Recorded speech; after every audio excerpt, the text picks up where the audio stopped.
Agora a gente vai falar então, definir quando que uma transformação ou aplicação ela é invertível, né? Inversível, tá? Ou possui inverso. É a mesma ideia lá de funções, mas só que agora entre espaços de maior dimensão. Então eu vou considerar A um subconjunto do Rn, B um subconjunto do Rm, e aí a gente diz que uma transformação entre A e B ela é inversível se existir uma outra transformação S, que agora vai de B a A, então faz o caminho inverso, né, da transformação T, de tal forma que quando eu faço a composta, né, aplico primeiro a T, depois aplico a S, né, então eu estou de A em A, né, então T vai de A para B, e a S de B para A. Então eu estou aqui com essa composta de A a A. Então se ela pega um X que está em A e leva nele mesmo, né, ou seja, dá a transformação identidade que pega X e leva em X, certo? Então essa condição aqui significa isso. E quando eu faço a composta contrária também faz a mesma coisa, né? Então a composta de T com S, então primeiro eu aplico S de B a A e depois a T de A a B. Então eu vou estar com uma aplicação de B em B para cada Y, então vai associar no próprio Y, vai ser também a transformação identidade. Então se eu tenho então essa transformação S indo de B para A, que quando eu componho de um lado da identidade, eu componho do outro também da identidade, então a gente fala que a transformação T é inversível. E além disso, a transformação S é chamada de transformação inversa da transformação T.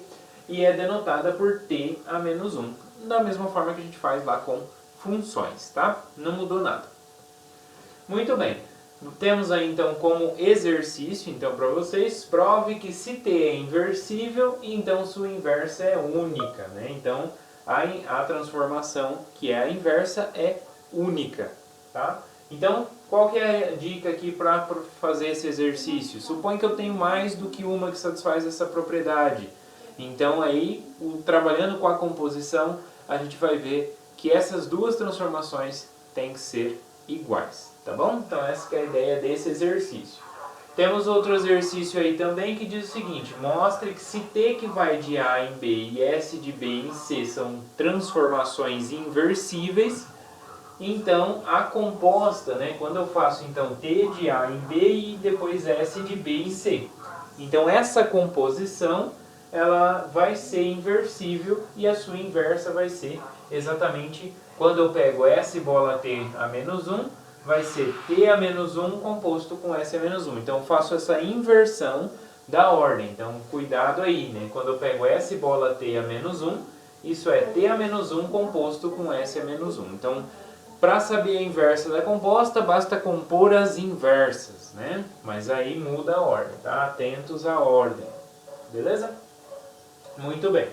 Então tentem demonstrar também esse exercício. Se tiver alguma dúvida, podemos conversar no horário de atendimento, né? Ou peçam ajuda aí para os monitores também, que vão estar disponíveis para vocês aí. Muito bem, então temos agora uma proposição, né? Então como são tudo isso que a gente está fazendo, são tudo a extensão daquilo que a gente fez, que a gente já conhece, para funções de uma ou duas variáveis, né? Então é só estender esse resultado. Então a ideia é a mesma, tá?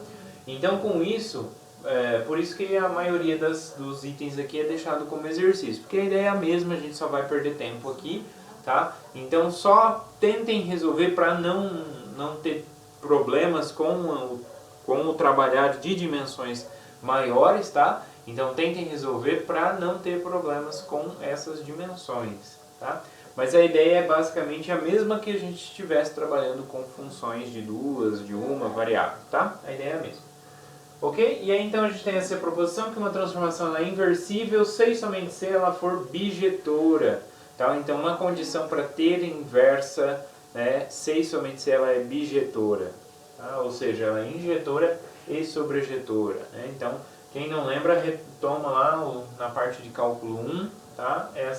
O que significa ser injetora? Significa que vai pegar dois pontos do domínio e vão levar em pontos diferentes. Nunca pega dois pontos diferentes e levam no mesmo ponto, né? Não podem ter imagens iguais, tá? Isso que significa injetora. Leva um a um, só. Né? Aquele cara lá da imagem só recebe de um, tá? E sobrejetora significa que todo mundo lá no contradomínio recebe a imagem de alguém. Tá? Isso que significa injetor e sobrejetor e, consequentemente, bijetor.